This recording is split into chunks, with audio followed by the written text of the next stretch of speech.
Let's start at the beginning. I didn't know how many people were gonna be here tonight that I really don't know and don't know me, so I thought, well, I'll start from the beginning, but we'll get through this quick. I was born on November 10th, 1942 at Frederick Memorial Hospital.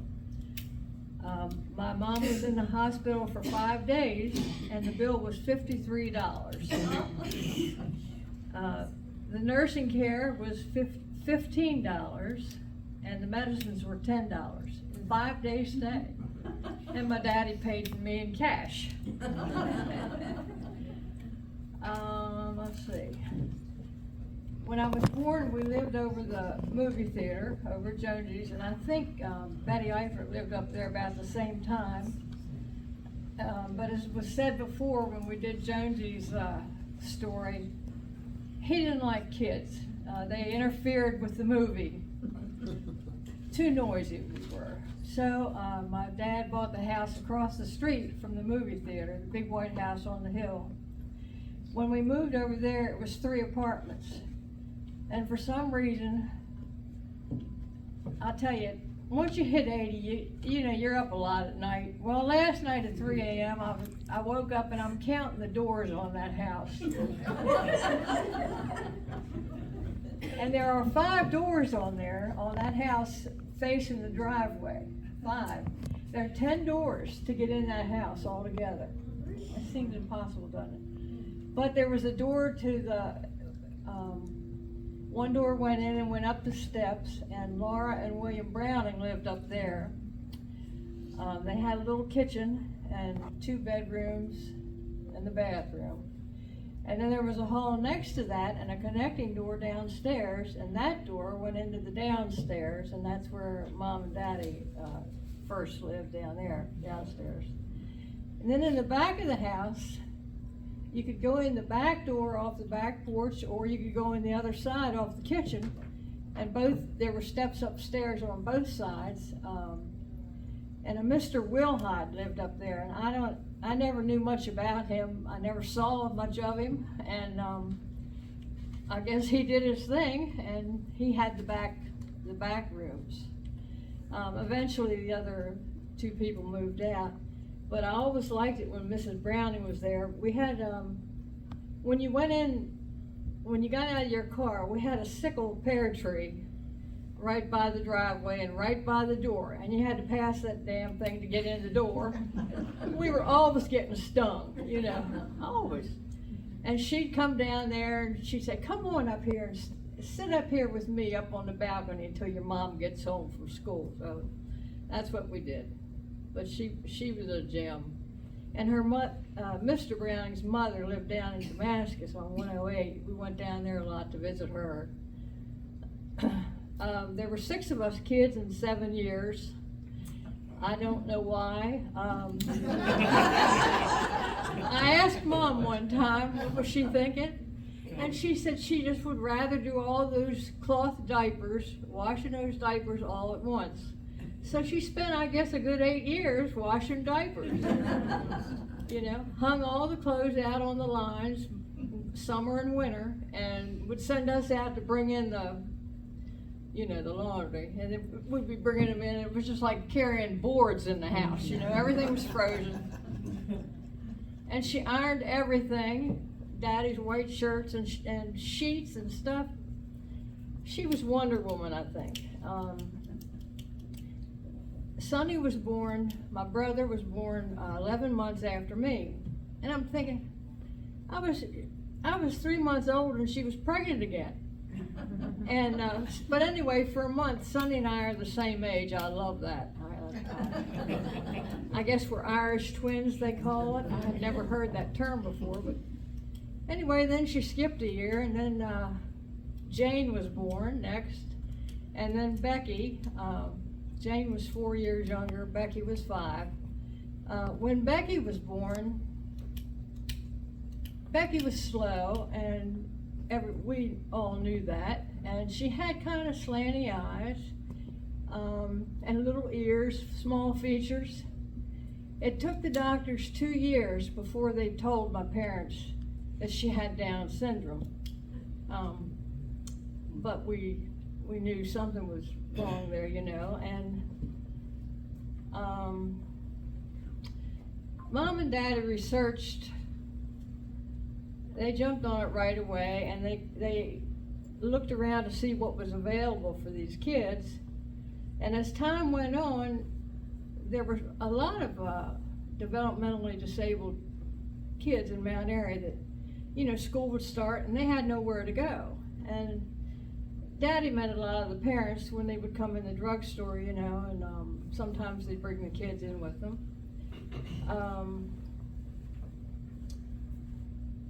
So a group of parents, Happy Albright, had Greg Albright up there. He had Lyndon and Granville, and then Greg was born. I think it was cerebral palsy. You know, Billy? I'm not sure. I'm not either. But he was mobile when he was young, and but then he was wheelchair bound, didn't talk. And I'll just mention some others here. There was a little boy named Richard Burdett, cross-eyed as the devil, cutest thing you ever saw. His parents, Roger Burdett, lived in Damascus, and they wanted to put, they were talking about building a school or having a school for these kids.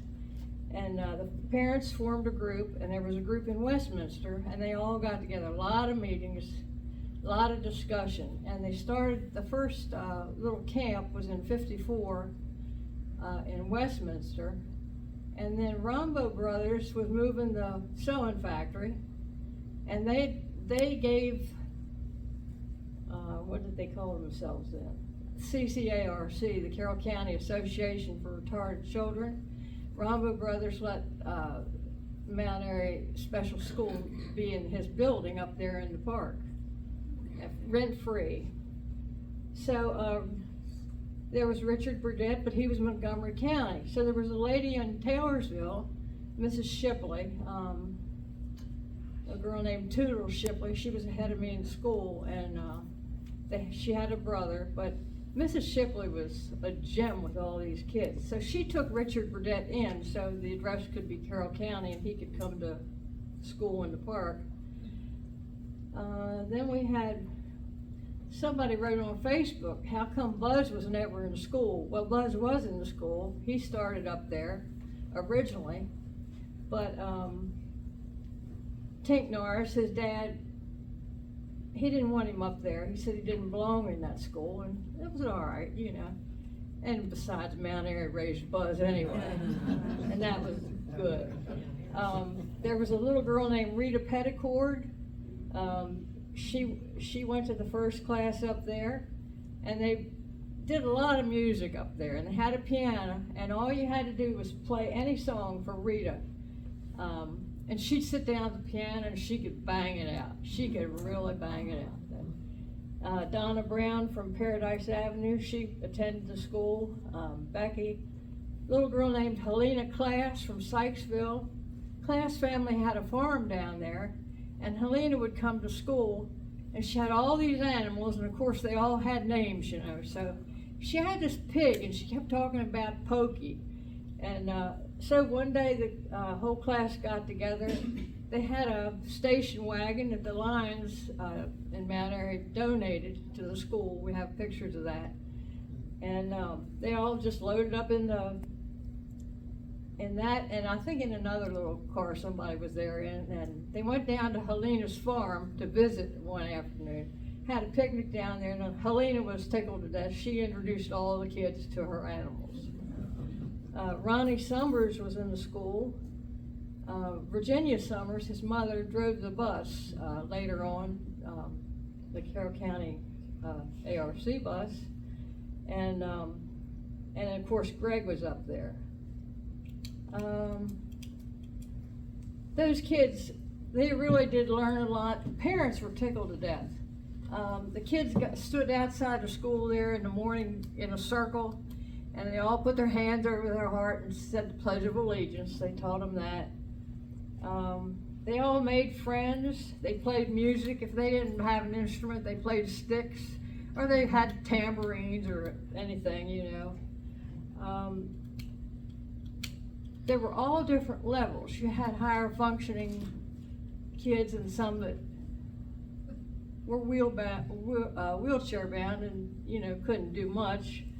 But they were all involved, and they had a kitchen up there, and they didn't have to bring their lunch. They cooked lunch, and they taught the kids how to do some kitchen chores and you know, set the table, and they cleaned up after lunch, and it was just a great time for them. And the parents sent so many letters to Mom. I have a lot of them. They were just amazed, because different parents would call and say, we don't know what you're doing up there, but Richard came into the kitchen and wanted to help us, you know, when they were fixing dinner or something, you know. And this had never happened before, you know. So they did learn. They learned a lot.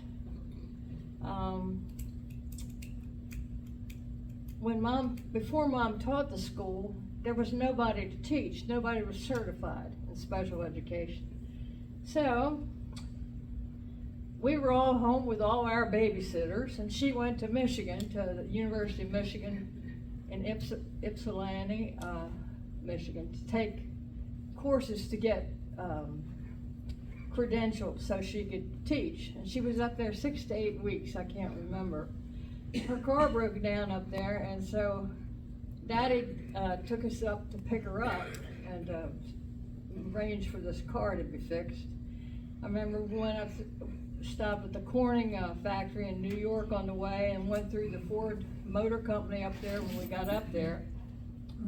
But in 1956, her salary was $4,100 for the school year, 190 days.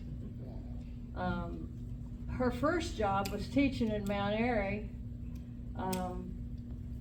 and she taught home ec and biology. One of the first students in her class in biology was Oscar Baker, and Oscar Baker got an A in biology. I thought that was tremendous, and I emailed him and I told him he was a gentleman and a scholar.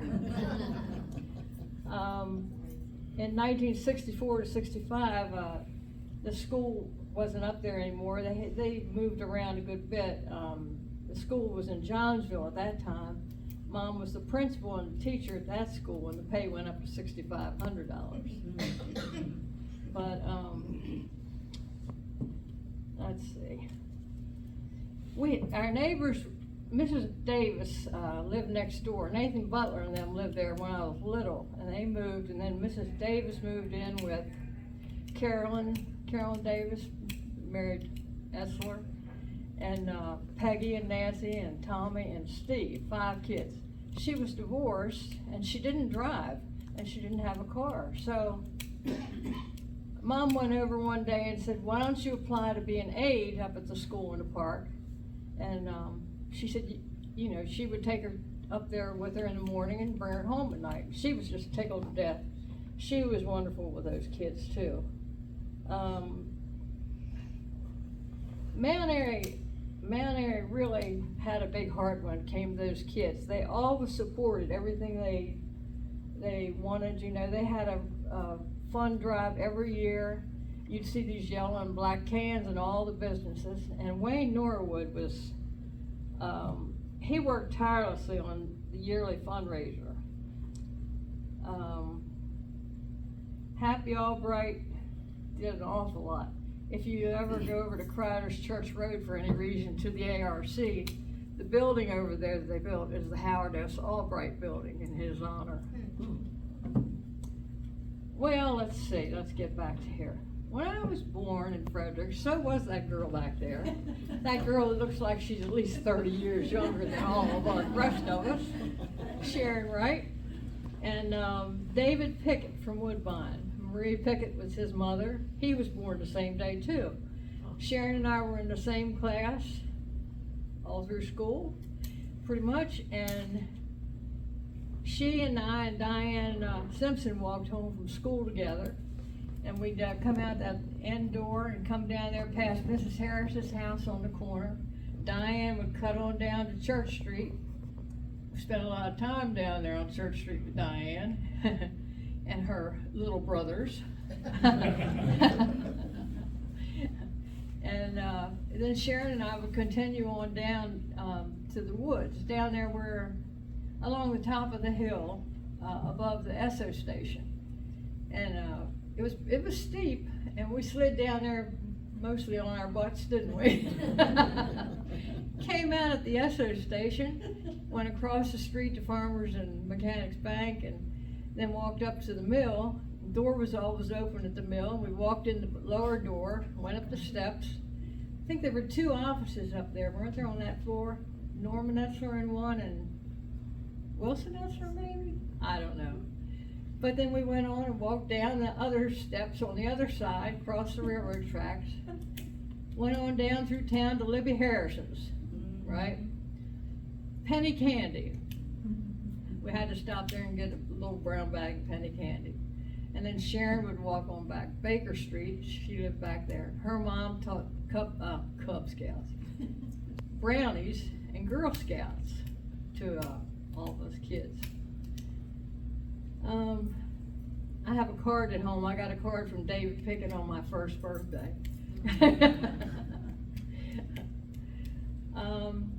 But let's see, when we lived, I like these prices, it just blows me away. When we lived over the movie theater, the rent was $20 a month, and if you put your car in the back, in the garage, it was $2 more, $22 a month. We had a lot of animals when we were kids, cats, 2 dogs, Susie and Googie, 2 ducks, and they happened to hang around for a long time. Had an alligator Daddy brought home from Florida one year, and we put him in the downstairs bathtub. Came home from school one day and he was belly up. We figured he missed the swamp. Shoot. We had a playhouse, a cool playhouse, built by Jimmy Linton, Mr. Jimmy Linton, Jimmy's dad. It was great, but we had it out there to the right of the chicken house. It was white and green, and it had a little porch on it, and it had 2 posts going up and 4 windows. And when you went inside there, it had it was supposed to be like a sink. It was a wood piece and had 2 cutouts for 2 porcelain pans. So we'd go in the house and bring water out there and pretend we were washing our dishes, you know. And then he had a cabinet that stood about this tall, and we put dishes in there and had drawers at the bottom that you could open, and there was room in the playhouse for another little table and 2 chairs. So we spent a lot of time out there, grew up with that playhouse. When Mom died in 1985, I wanted the playhouse.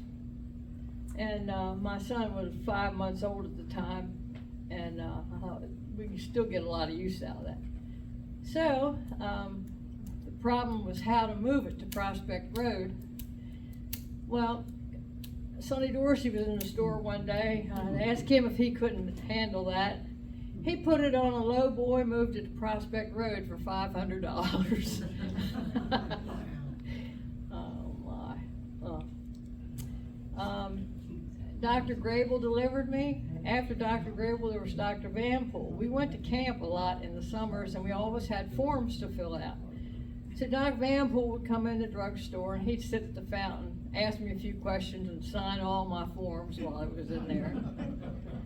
He died at 79, and he was still practicing medicine in Mt Airy. And then we had Dr. Caldwell. I thought he was a little scary. He was so tall, you know, and kind of laid back, but he was a good doctor. Picking up our records and all from Dr. Miller's office now, who took over after Dr. Caldwell. I was looking back, and of course all these doctors hand wrote your notes and all in your chart. He wrote what you were in there for, on what day, and what he had decided to do for you, and the cost when Dr. Caldwell was there, $1, $2, and at the most $4 a visit. And sometimes he'd come to your house. Yeah, I was gonna say. Yeah, he did. He Yes. made house calls. And you didn't have health insurance then, did you? What? Did you have health insurance? No, What they was that? didn't have insurance. Yeah. Dr. Miller came to town and took over Dr. Caldwell's, bought the practice in 1981. He told me that he, when he talked to Dr. Caldwell, he asked him if he would be around for a week or so to help him get accustomed to the people and the way he ran things, you know. Dr. Miller said he came in, he was there one day and then he was gone. But he said he adapted all right. Dr. Miller was there from 1981 for 43 years. He just retired this past April, and he's 77. I always brought Becky later in life. Becky was in she was in Target for about 14 years, their community homes. And I still went over there and brought Becky home to Dr. Miller. And she just loved Dr. Miller. And he was very conservative. He didn't jump and, you know, doctor every symptom. You know, he was willing to wait and see how things went before he would start new medicines with her. And she liked Dr. Miller. Every time she went in the office, she called him Mealer, same age, because they were both the same age. And it was always that way.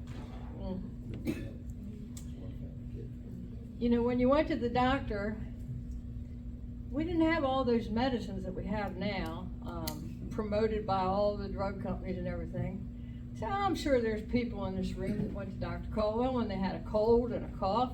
So they came out of there and they came down to the drugstore and they had a prescription for about 16 penicillin tablets, probably, and cough syrup, and usually had a little bit of codeine in it. Made you feel pretty good. You didn't care for cough anymore, you know. And then while you were there, we had packaged out front Myers pink caps, and they were, I don't see anybody with the pink on that's as pink as those capsules. They were aspirin, phenacetin, and caffeine, and then the FDA pulled phenacetin. It was supposed to not be good for your liver, so they replaced that. It was acetaminophen and aspirin and caffeine and later. But you'd go out of there with about a bill for $4.95, and that was just one of the standard prescriptions. And there were other antibiotics, but not a lot. But people seemed to live pretty long. You know, back then, they were hard working, they were outside a lot, they got fresh air, and sometimes they'd wait and they'd say, it'll get better. A lot of times it did, but they lived a ripe old age. When we were kids, we were in Girl Scouts, like I said. We went to Camp Whippoorwill. Is that right? Yeah. I think. We went to Camp Pine Grove in Pennsylvania. Pam, would you go to Pine Grove? Someplace in Pennsylvania. I think you went home. You got homesick. Was that you? Maybe? Maybe, I don't remember. Don't remember it. Well, we went to Pine Grove several years. I don't know, they were sending us to camp all the time, it seemed like. We went swimming lessons, like somebody else had mentioned, in Silver Run at Meadowview. I think it was Meadowview. And Camp Nawakwa, that was a Lutheran church camp up in Pennsylvania. You know, they signed us up and we just went. And I don't know why we went up there, but I later came to realize Daddy's brother, Uncle Frank, he was a Navy chaplain, and they lived up that way before he was in the service and had another church. And so he was the chaplain at Camp Nawakwa, so I guess that's why we ended up there. I spent a week every summer with my cousin in Silver Run, Eleanor. She was a year older, and we'd get up in the morning and walk a mile down to the Meadowview and swim all day, and then walk back, have dinner, and then we'd take our bikes, and by then there was a cannon factory up the alley between where my Uncle Albert and Uncle Paul lived, and Feasers, and we'd go back there and ride bikes all around through the cannon factory. Nobody was back there at that time.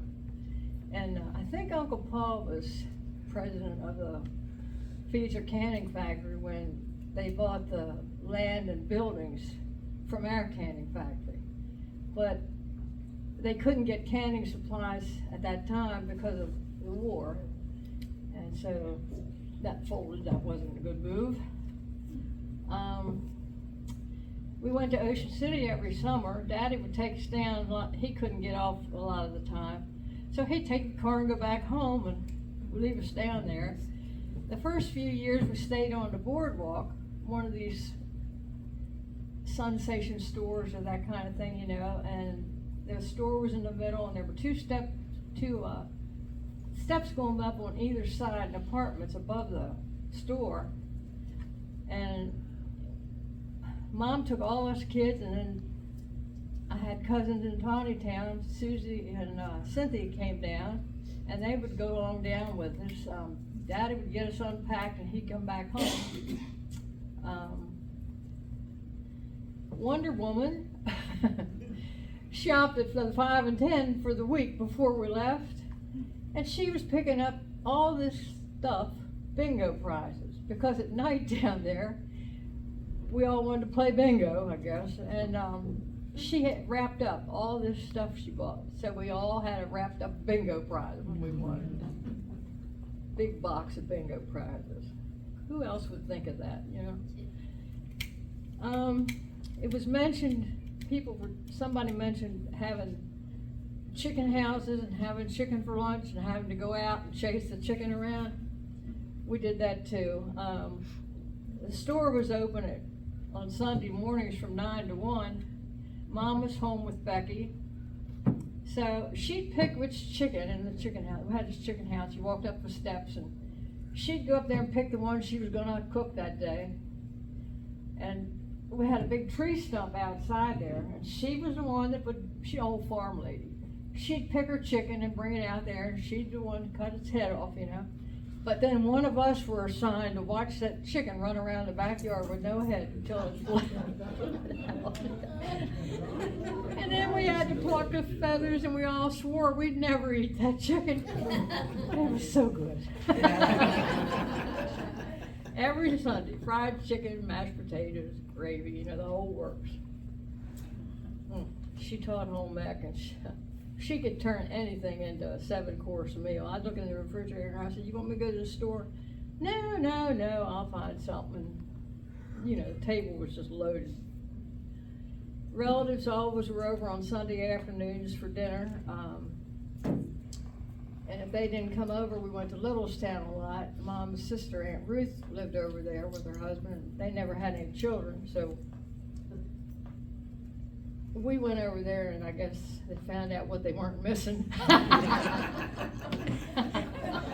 when we left. That's why they didn't have any children.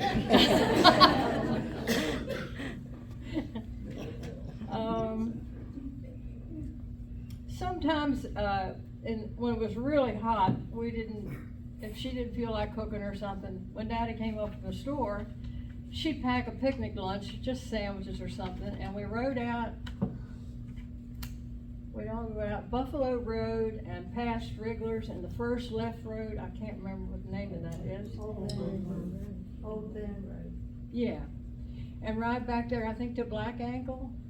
But anyway, back there was a stream that crossed that road. Mm-hmm. And so she'd park the car back there, and there was never any traffic back there or anything. Mm-hmm. And we'd all just take our shoes and socks off and play around in that creek and have a picnic.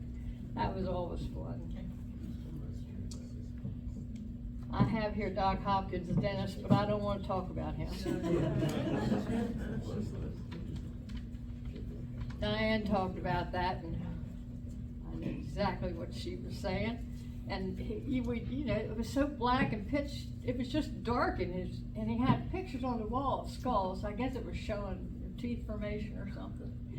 I don't know, but he wore black, and you'd sit in that chair and you'd hang on to that chair for dear life, and he'd come at you with that drill, you know, and that long handle, and he'd stand there and he'd stick a drill in your mouth and just wait. And sure enough, hit the nerve, And you'd jump, and he'd just be standing there, and he'd turn around and look out the window, you know, like, okay, and then come back at you again. I always thought, hanging on to that chair, I was gonna just come out of there and go right through the window and land in the street. I thought for sure that's the way I was gonna go. Another thing we had to do, which I hated, Mom insisted that we got home permanents. Did you? Yeah. Yeah? Miss Lena Wiles. Oh, yeah? We went to Daisy Watkins Oh. out there toward Ridgeville. Her husband worked for one of the gas stations. And she always sent us out there with Super Tonys. And she cut it short and she wound it real tight, you know? And you were frizzy for weeks. You too? I had one. And we had to go so often. I hated that. But, you know, we never said no to anything. You just didn't do that. Today they say, I don't feel like going out there. Oh, well, we'll find somebody else that you might rather go to. Yeah, right. It didn't happen. I took piano lessons from Mrs. Etzler. Every Wednesday afternoon I had a two-wheel bike and I'd ride up Paradise Avenue up to Montgomery and go back there and throw the bike in the yard and go in. And Peggy and Norma Lee would be coming home from school. They'd go on upstairs. And she'd be teaching me there, and every once in a while she'd have to get up and go in the kitchen. She was making dinner, you know, she had to turn the stove on or off or something. And I liked Mrs. Etzler a lot. She roped us all in though, you know. Before long, we ended up in the choir at Calvary Church, and Diane was in the choir.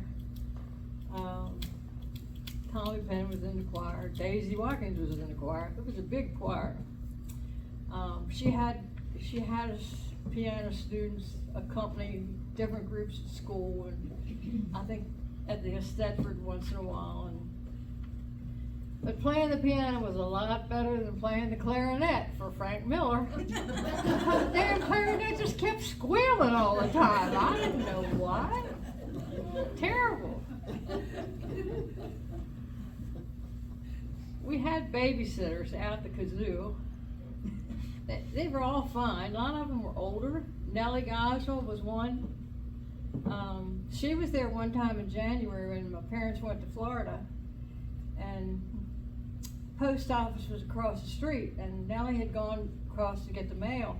She was coming back, and she crossed down along the corner of the front yard and went over to the driveway and was coming up the driveway, and she wasn't very far. Well, I don't know whether it was Asa or Ira Watkins, but one of them was coming down Paradise in the car, and his brakes failed. And the car came down, went across the yard, and went up there and hit Nellie, and she broke her hip. And, you know, she went, had her treated and everything, but she limped the rest of her life pretty well. Lula Mullix from up on Park Avenue was one of our babysitters. Dotsy, we called her, Lena Dotson. I'm not sure how Mom and she got to be friends. She lived in Baltimore for a while. I'll talk about her more later. Fanny Spencer was one of our girls. I love Fanny Spencer. She was a mess.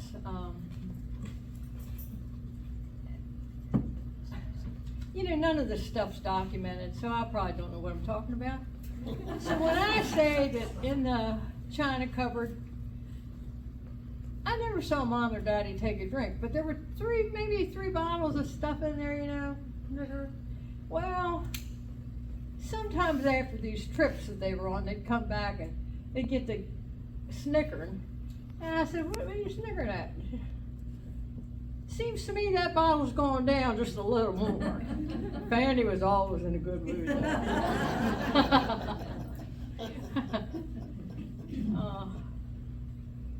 Babe Norwood was around all the time. Diane Taylor was one of our babysitters, and I'm not sure, but I think maybe Nancy Alexander was. I'm not sure about that. I seem to remember that. On Saturday mornings, Mom would be teaching all week, so Saturday mornings, there she was up and hitting the drugstore register before Daddy got down there, and we were on our way to Edmondson Village. Somebody always needed shoes or a wool coat. I was lucky, I was the oldest, so everything got passed down. But she always insisted we all had our shoes, and we had to walk up that little, up the steps that has shoes and stand at the top, and they would feel your toes and see if you had plenty of room in your toe box. You walk down the other side, and they had monkeys in the window, either there or at the barber shop next door, but we It always. was Hess. It was the Hess's, wasn't it? shoes, yeah. And a lot of the times when I got a little bit older, I told her she wanted to go, she always went down to Hutzler's downtown, parked up in the garage, and wanted to go in the tea room because Mrs. Dotsie worked there as a waitress.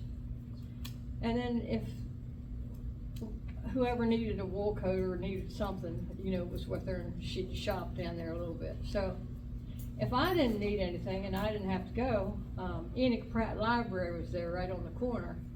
And we'd go in there, and I would just go sit in the window and sit in the corner till she came back. She'd just leave me there, going down to Hustlers and then come back and pick me up.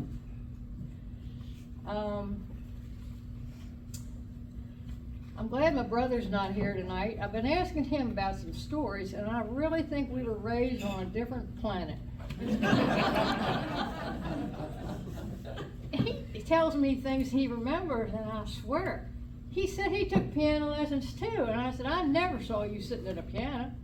And he said, I said, from Mrs. Etzler? And he said, no, I took them from Arlene Runkles. And so then he proceeds to tell me about this one time. He was always pushing the envelope. He had $1 to go for his piano lesson. So he went out the back door of the house, went up through the backyard. We backed up to Albright's. And he started to walk down Arlene Runkles. Well, he got to thinking about it, and he thought he'd rather have the $1 than the piano lesson maybe that day. So he fiddled around for about 15 minutes, 20 minutes, and started walking back up, was coming down through the yard with his $1. And Daddy was coming up for supper, so he was coming up the driveway, and he took a look at Sonny, and he said, slip on down there to Pryor's and get your hair cut. You need a haircut. Catch him before he goes home. So there goes Sonny out the door, and Daddy went in the house. Sonny goes down Main Street, and he looks across the street. Mike Dickey's over there at the parsonage at the church, sitting on his front porch. Sonny goes over to see Mike. He was friends. Mike was younger than we were. He said, Mike, how'd you like to make 50 cents? What do I have to do? Well, if you have a pair of scissors, I'd like you to cut my hair. Sure. So Mike went in and got a pair of scissors, and Sonny sat there on the porch, and Mike cut his hair. Well, they said he snipped his ear, and he bled a lot. And they finally got it to stop. But it was obvious that he had a little problem with his ear. So anyway, Sonny went back over to the house. We all were to be at home at 5:15 for supper every single night. And we all were, unless one of us was working at the store or something, and Daddy was always there. So Daddy sat at the end of the table, and he's looking at us all, did you get your hair cut? And he's looking at him kind of funny, yes, sir. And Mr. Pryor feeling okay? Yes, sir. So Sonny made out like a bandit that day, but as you might expect, the next day the shit hit the fan.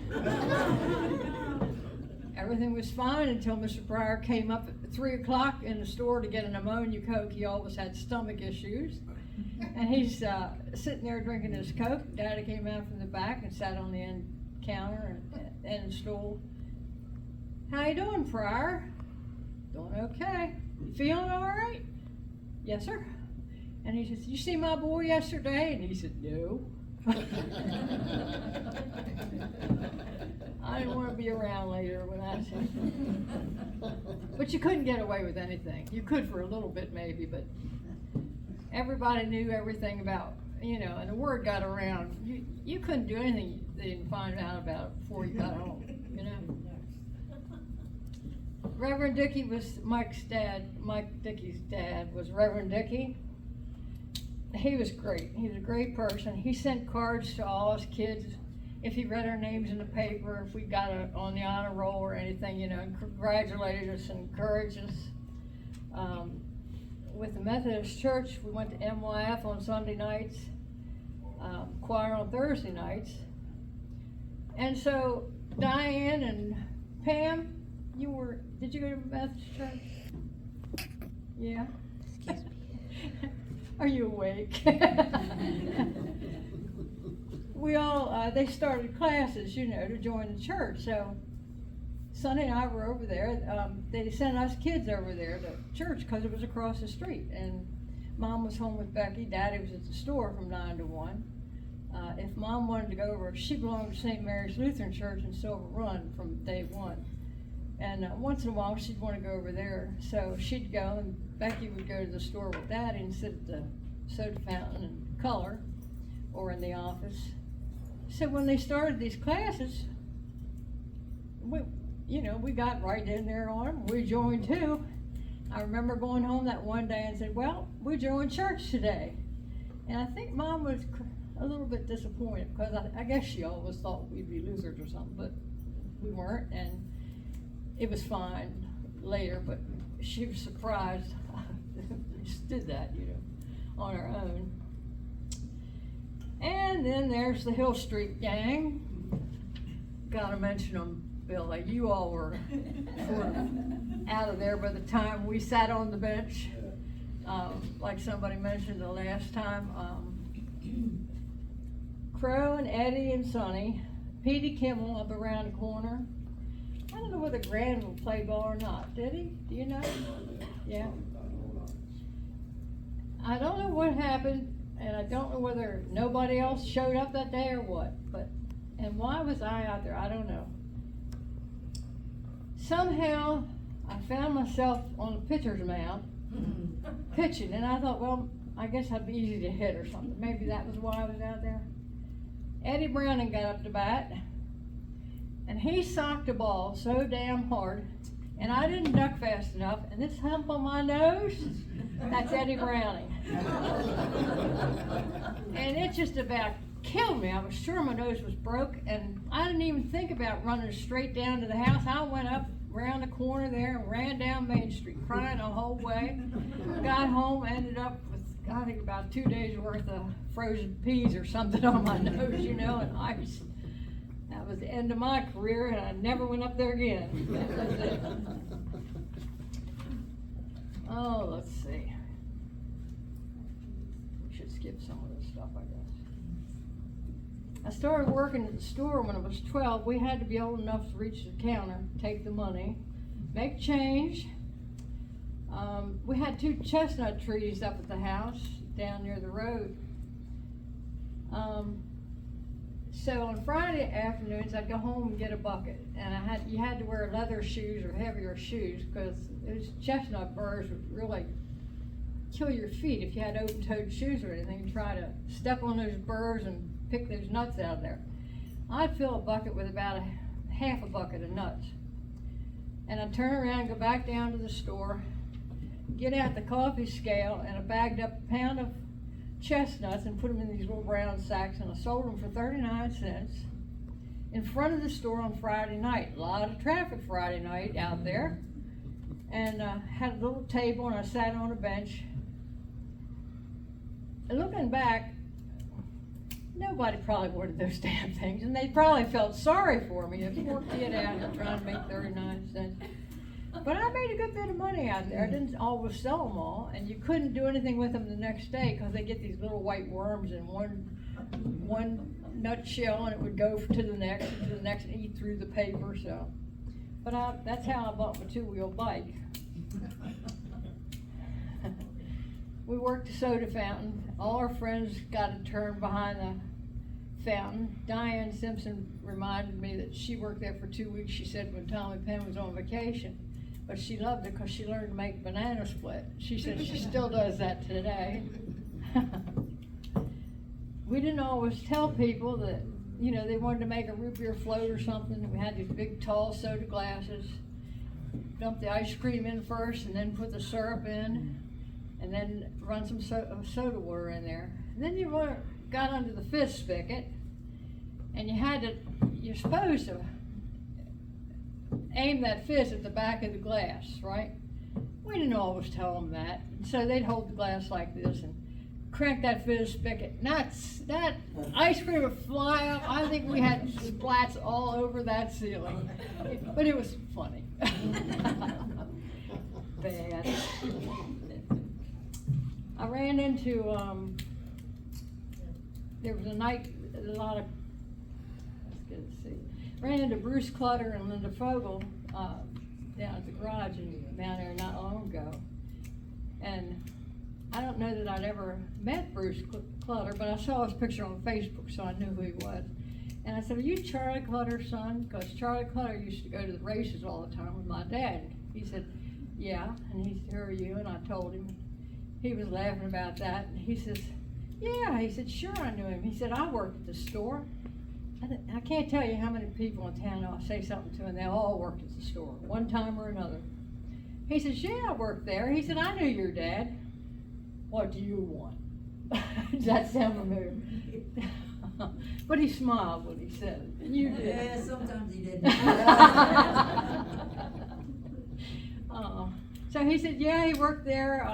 I figured when I got out of school, I went to Western Maryland for 2 years, and I didn't come home much. I didn't have a car over there or anything. I don't think first 2 years. So I guess he was 4 years after we graduated. But he said, yeah, I made $0.25 an hour. And I said, you went in there on Saturday afternoon to pick your money up, right? And he said, yep. And he said he really liked it. So I was telling Sonny about this, my brother. And I said, he said, who did he marry? And I said, Linda Fogel. He said, I remember her. And I said, how did you know her? I said, didn't remember her at all. And he says, did she live out on Buffalo Road? Do you know? No, Woodbine. Woodbine? Oh, he had the wrong girl then. Because he said after school, Crow and Eddie and he, several times a week, would go out Buffalo Road because there was this beautiful girl. This is when they were in school. Down there, and a lot of times she'd be out of the house, out working in the yard, and she wore short shorts. So they went out there to see if they could catch a glimpse of her. And he said he always wondered who got that girl. So now I'll have to tell him. It wasn't Bruce Clutter. When we were in the store, we were told to whistle. When we weren't busy, Dad would be in the back and we'd be out there on the fountain or doing whatever we were doing. We were to whistle, so he'd know we weren't eating up all the profits. But I was raised on Hendler's French vanilla ice cream, and I don't care who walked in that store with a baby. Somebody would come in with a prescription or something, and they'd be holding this baby. It wasn't 5 seconds flat. And you'd look around and Daddy'd be out there and, oh, aren't you cute? And he'd have him in his arm, round the back of the soda fountain, and he'd be reaching down there for a spoon. That baby got its first taste of French vanilla ice cream. I can't tell you how many kids. And the mothers, they were just like in shock.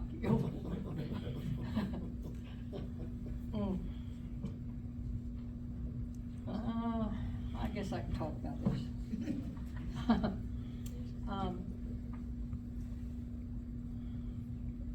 In our spare time, we were supposed to stock shelves, so we had to go back and fill the bottle drawers up in the prescription department. There was a time, when you couldn't say Kotex. So one of my jobs was to look at the Kotex rack and figure out how many boxes I would need to fill the shelves up. And we had junior, regular, and super. So I'd go down to the basement, that would come in by the case, get what I was supposed to get, and we came up and you all have seen these bags. The red and white bags. All sizes. So we took a bag, you couldn't let anybody walk out with seeing what they bought, you know.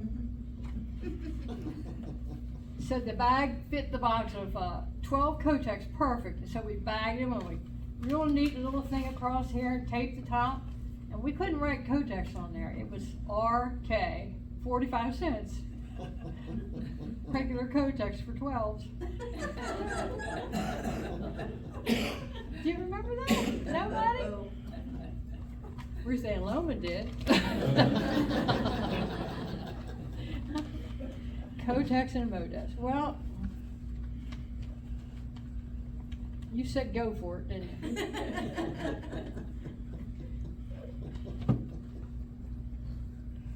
When I was working at the store, EMS response.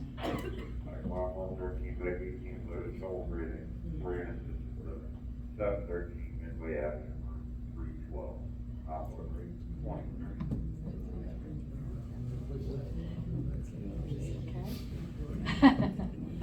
when I got out of pharmacy school, I'd be back there behind the counter, and every once in a while somebody would come in. It's always heard the story out of me. And a fellow would come in, you know, and he'd come to the back counter and where's the pharmacist? And I said, I'm it. And they said, no, the man. Where's the man? And I said, he's not here right now. He'll be back later.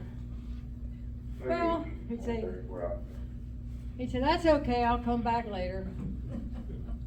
I knew what he wanted, and I wanted to say, so bad, what kind do you want, Trojans or Ramses? This drawer with them in it was behind the counter, you know, 2 down. And that was the only 2 kinds we had. I never had the nerve, but that's not all I wanted to say. If he'd have taken me up on it, I would have asked him, now what size?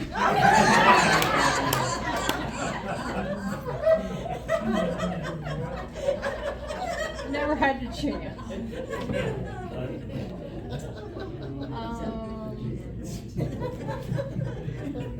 that's on tape.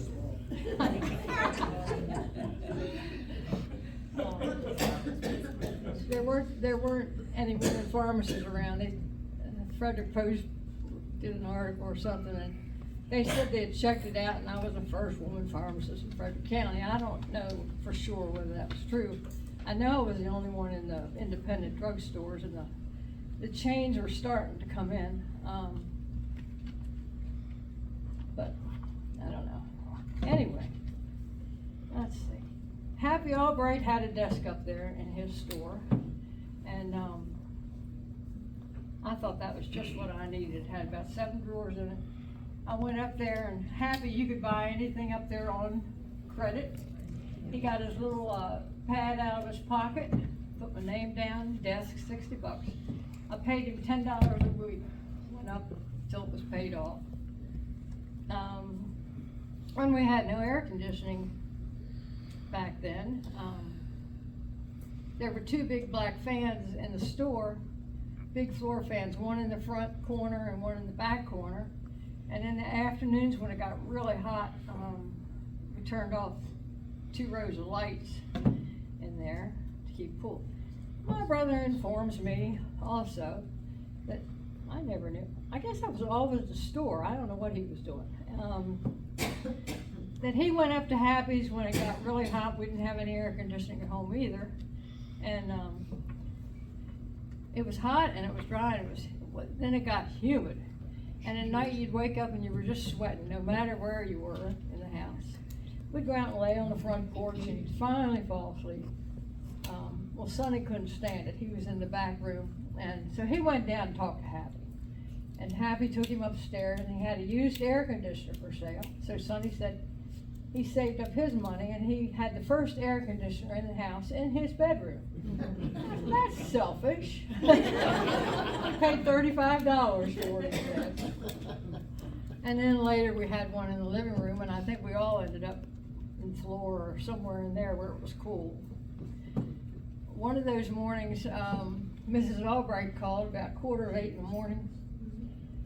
We were all, everybody was still asleep, and she said Becky had her pajamas on, and she had the two dogs with her, and she had just come up back through the backyard, and she was walking up Hill Street to the corner, and so we got dressed quick and went up there after her, and by then she was down to Main Street, and she comes down. I saw her down there crossing the street, and kept walking on down there. And Calvary Church, when it was really hot like that, it wasn't air conditioning in there either, and they had all the doors open early to try to cool the church off a little bit. So I found Becky in there. She's sitting in a pew with both dogs sitting beside her. Took her home.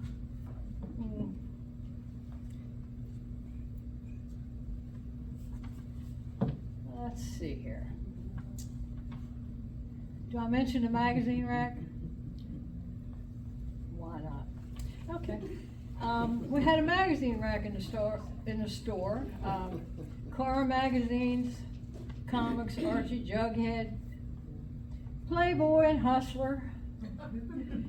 And the Hustlers were really bad. We took them off the shelf. We had to take them and put them in the back to be returned. Billy Wagner, Elliot Clary, Larry Welsh, Ronnie Sorrell. Took over the magazine rack quite often. And they'd be sitting up around there. If Daddy was still there, he'd come out, and it was getting close to time, he'd go up home for supper. So he'd chase them off of there. So they'd go out and line up the front top step. And nobody could get in the store. Well, Billy's the one that told me that one day he took a milkshake container, filled it up with water, and went out there and doused them all with it.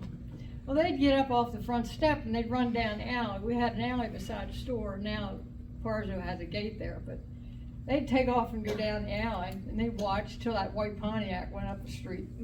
They'd all be back in there again, sitting reading magazines. Regular spot work. Didn't bother me that much.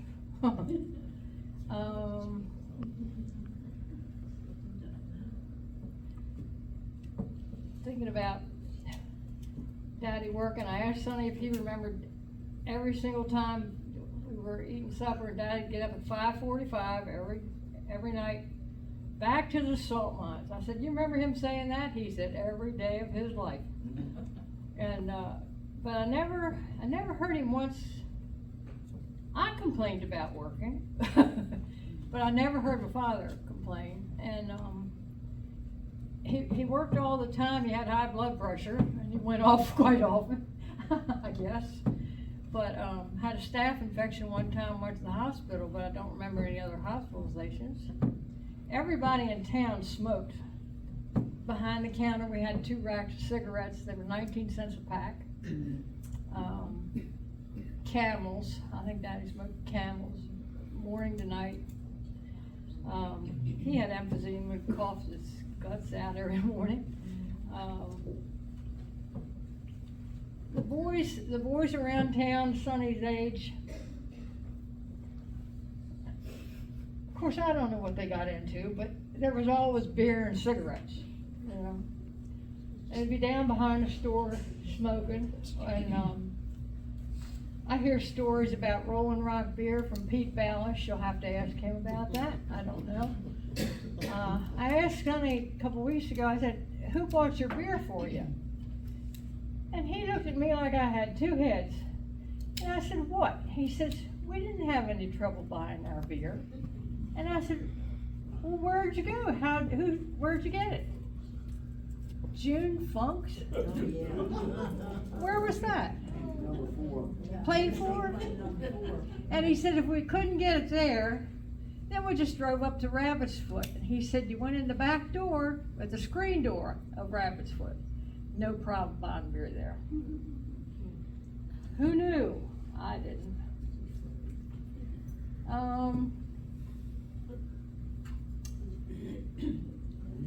The store's closed on Wednesdays at 1. We had to reopen at 6 because the doctors were in.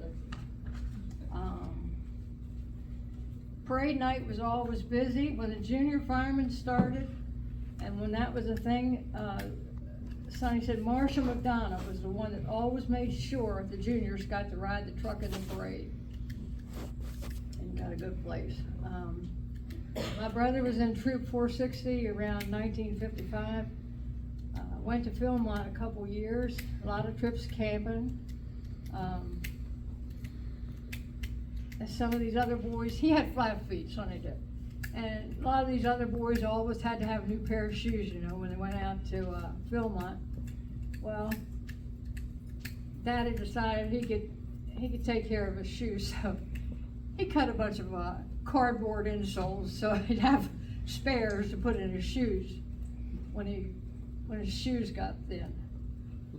He said Mr. Clyde Ballard taught the boys Morse code in the little white tower behind the house.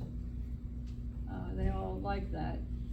John Brown across the street helped the boys in Mt Airy with just about anything, any problems they had trying to build something or something wouldn't run or anything they had problems with. And Grace Arrington used to bring Joyce and Carol down to visit a lot. That John Brown and his wife were their grandparents.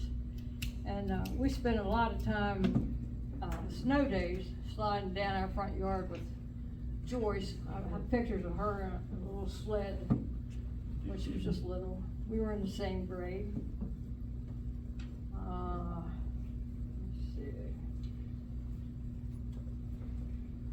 I think we've told you about all the stuff in the store. Well, no, we haven't.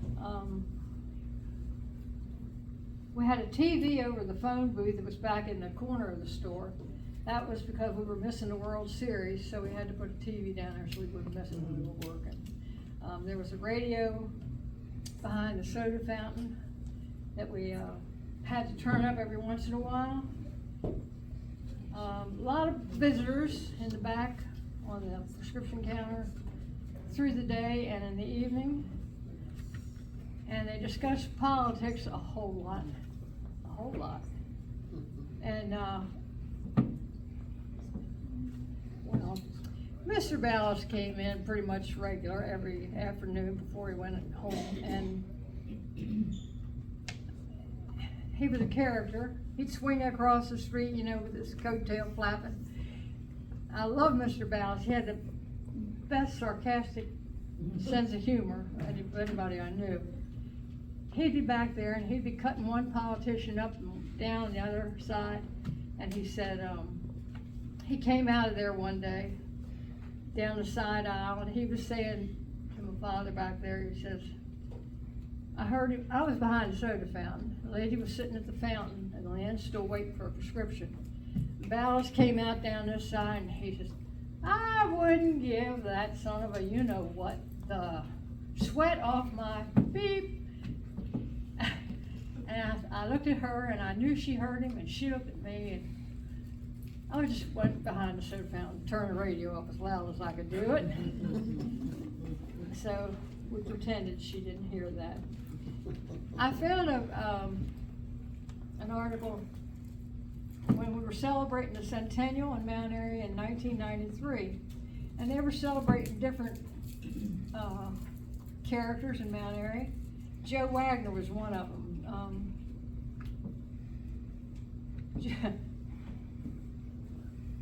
Joe Wagner was born in 1906. He was married for 66 years. Worked on the railroad. He was a brakeman, and he laid rails before that. His dad died, he said, at 48, and his 6 siblings and his mother moved to Baker Avenue. And I didn't know a thing about Joe. I just remember he was one of the Sunday morning paper crowd, papers weren't delivered in Mt Airy. The Trailways bus came through Mt Airy morning and night and dropped papers off, small bundle during the week, and they threw them on one of the gas pumps out there. In Ridgeville, we had to go pick them up and take them to the store. Well, the first delivery of papers was a Sunday paper, and we did about 30 of them. And they wrapped this big bundle up and put it on the step in front of the store till we opened. And different people would come through early in the morning, and they'd, you know, open the bundle and take a paper and leave a quarter. They were a quarter of paper. And when we opened at 9, you'd have thought that place was a bar. These men all came in. Joe Wagner was one, Ed Scheibel's dad. I've been trying to think who a lot of the other people were. I can't remember, but they lined the counter and they were all smoking, and you had to have coffee all morning. That's about all we sold on Sunday morning. But I always thought he was a nice, quiet little man, you know. But you read this article, he wasn't so quiet. And he had a daughter named Elizabeth. I don't think I ever, did you know Elizabeth? She had a horse, a pony. Remember that? Than I am. I just remember. He got her a pony, he said. And in this article it said Elizabeth worked at the soda fountain and Dr. Mars, M-A-R-S, I've been called that too, drugstore. So Dr. Mars told Elizabeth, who had a pony, if she'd ride her horse into Smith & Wagner's grocery store next door and go up and down the aisle. And he said he'd give her a quarter if she did it. And Joe says, she did it. And this person interviewing Joe said he was pleased at that memory. There were a lot of goings on down there. But I think, oh, I gotta tell you one more thing. One more thing.